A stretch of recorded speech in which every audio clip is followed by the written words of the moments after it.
मंडळी, गेल्या आठवड्यापासूनच मुंबई आणि आसपासच्या परिसरात थंडीची तीव्रता कायम आहे.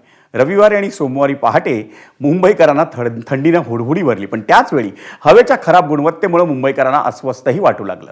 दिल्ली पाठोपाठ मुंबईतील वाढतं हवा प्रदूषण हे चिंतेचा विषय बनलंय. मुंबई शहरातील खराब हवेमुळे दमा, फुफ्फुसाचे आजार, हृदयविकार आणि श्वसनाच्या विकारांनी त्रस्त असलेल्या नागरिकांना प्रदूषित हवेचा अधिक त्रास होतोय.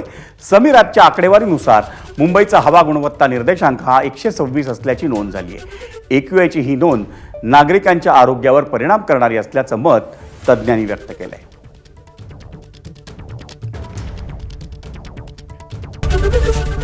ABP माझा, उघडा डोळे बघा नीट.